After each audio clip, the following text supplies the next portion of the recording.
Greetings, my dear friends. This is SoulWeaver. Today I want to talk about what accompanies us every night, about what takes up a third of our lives, about dreams. We spend a third of our lives sleeping, a third. If you live 90 years, 30 of them you will spend in another world, in the world we call dream. But what is it? Scientists will say it is a state of rest, recovery of the nervous system, information processing, memory consolidation. The brain sorts through the impressions of the day, moves them from short-term to long-term memory, all logical, all scientific. But does this explain why we have strange dreams? Why we fly, fall, meet the deceased, find ourselves in places we have never been? Why do dreams sometimes predict the future? Why can two people have the same dream on the same night? Science shrugs. Neural activity, it says. Random impulses. I do not argue, but I doubt. Maybe a dream is not just brain rest. Maybe it is a journey. A departure of consciousness beyond the physical body. An entry into other dimensions. A meeting with who we really are.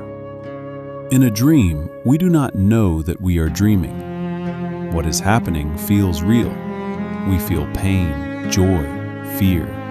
We love, lose, find. Then we wake up and realize it was just a dream. What if our life is the same kind of dream? What if the end of physical life is an awakening? Now let us talk about mystical beliefs, about dreams and mirrors. Since ancient times, mirrors have been considered portals to other worlds, and a dream is the moment when the soul leaves the body and travels. Combine these two ideas, and you get a very dangerous combination. In many cultures, it was believed that looking into a mirror during sleep is forbidden. The soul could get lost, could see things not meant for the living, could get trapped in the looking glass. The ancient Greeks believed that mirrors in dreams show the future, but only if you look at them by moonlight. The Romans believed that a mirror in the bedroom attracts spirits, and if you fall asleep in front of a mirror, the soul might not return to the body. In Slavic traditions, mirrors were covered when there was a deceased person in the house, so that the soul of the departed would not get lost in reflections, and also so that the dreams of the living would not become a door for those who have passed on.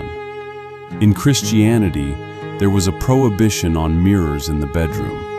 It was believed that during sleep, a person is defenseless, and evil could enter through the reflection. Have you ever seen yourself in a mirror in a dream? They say that looking at your reflection in a dream means change. If you are smiling, it means joy. If you are frowning, trouble. And if the reflection is doing something that you are not doing, that is a very bad sign. A sign that someone is replacing your soul. I do not know if this is true, but I know for sure that mirrors in dreams are always unsettling, even if you do not believe in mysticism. Now let us look at what ancient civilizations said about dreams. The Egyptians believed dreams were messages from the gods. Not just messages, but direct instructions. Pharaohs made decisions based on dreams. Priests deciphered symbols. There were special houses of life where people came to sleep in order to receive healing or answers from the gods.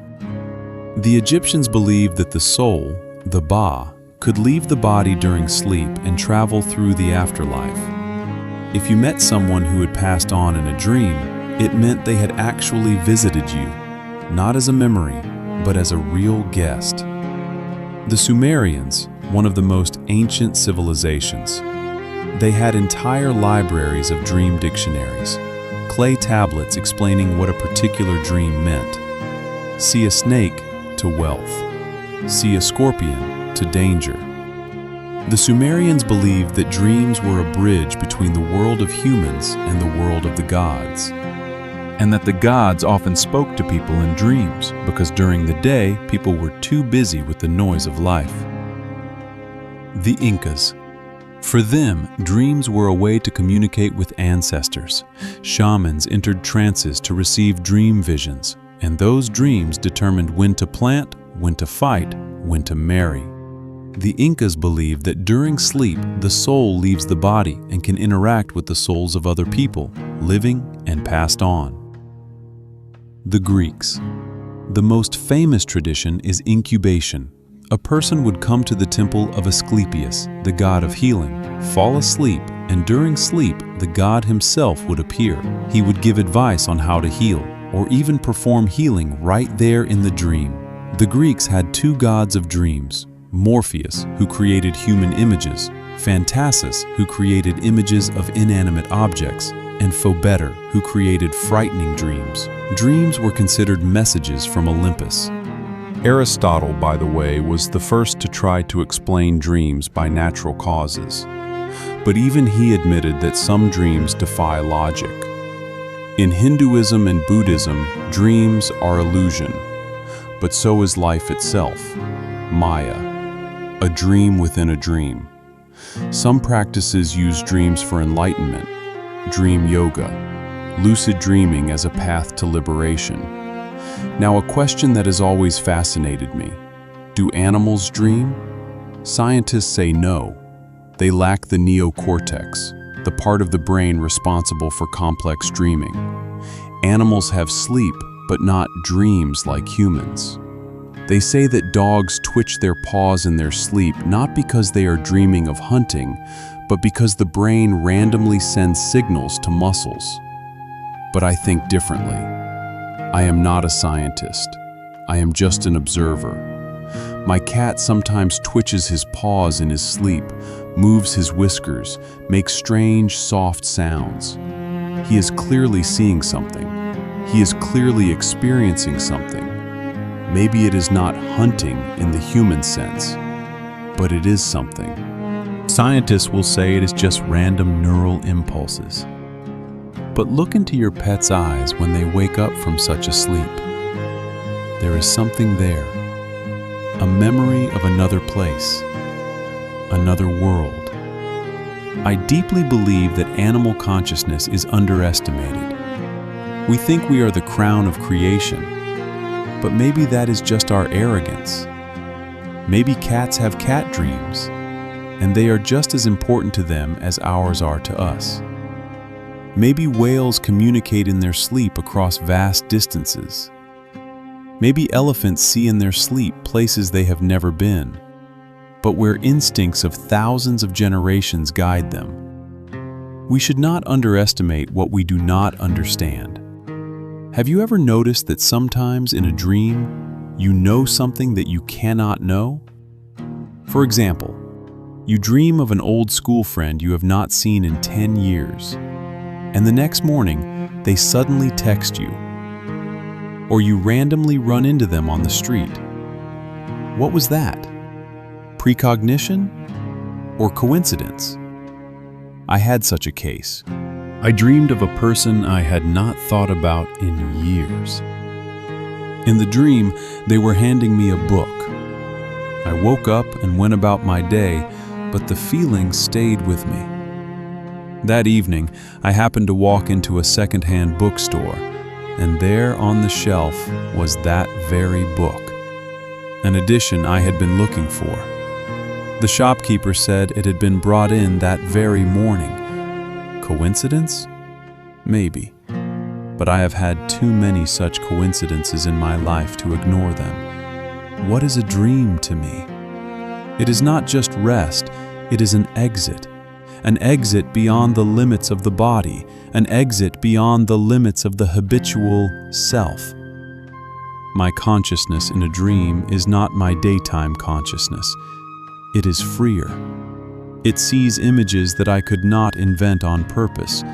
It meets people I did not invite. It speaks languages I do not know.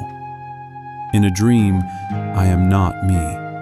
And at the same time, I am more me than in waking life. Have you noticed that in dreams, You sometimes have access to things you could not possibly know. Carl Jung called this synchronicity, meaningful coincidence. Not a cause and effect relationship, but a connection by meaning. And dreams are one of the main channels for such coincidences. Maybe in dreams we tap into the information field, what some call the noosphere, the collective unconscious. We gain access to data that we cannot get through our senses. We see the future, we see the past, we see what is happening thousands of miles away. Or maybe, in dreams, we travel through other dimensions, through levels of reality that are hidden from us during the day. Different laws of physics apply there. Time flows differently. We can fly, walk through walls, meet those who have passed on. Research shows that lucid dreaming is not a myth. When a person knows they are dreaming, they can control the dream. Fly, create objects, meet specific people. It can be trained, it can be learned. But what if this is not just brain games? What if lucid dreaming is the conscious journey of the soul? What if we can not only control our dreams, but also travel astrally? Visit real places, meet real beings. I do not know, but I want to believe it. Because if a dream is just information processing, then a third of my life is wasted. But if a dream is a journey, then a third of my life is an adventure, and I like that much more. I have noticed that when I ask a question before sleep, I sometimes get an answer in a dream, not directly, symbolically, an image that needs to be deciphered in the morning. But the answer works. Try it. Tonight before sleep, ask yourself, what do I need to understand? And let the dream come. Do not expect a miracle the first time, but practice, and one day you will be surprised. Dreams are a door to the subconscious, a door to yourself, a door to the universe. We fear dreams because we do not understand them, but maybe we should not fear them. We should explore them. Keep a dream journal. Write down images, feelings, symbols. Look for recurring themes. Learn the language of your own subconscious. Because the subconscious speaks to us, and the clearest channel is dreams. And now, listen to the silence between these words. Have you ever felt it? That mist between waking and dreaming. That moment when you were not fully awake, but you already know it was not just a dream. It was something more. You were there, really. You flew. You met. You remember what you could not have seen. You know what you were never taught. This is not fantasy. This is the memory of the soul. A third of your life is not emptiness. It is a journey. Every night you leave to other worlds, to other versions of yourself. You meet those you have lost. You speak with those not yet born. You see what has not yet happened. And every morning you return, with empty hands, but with a full soul.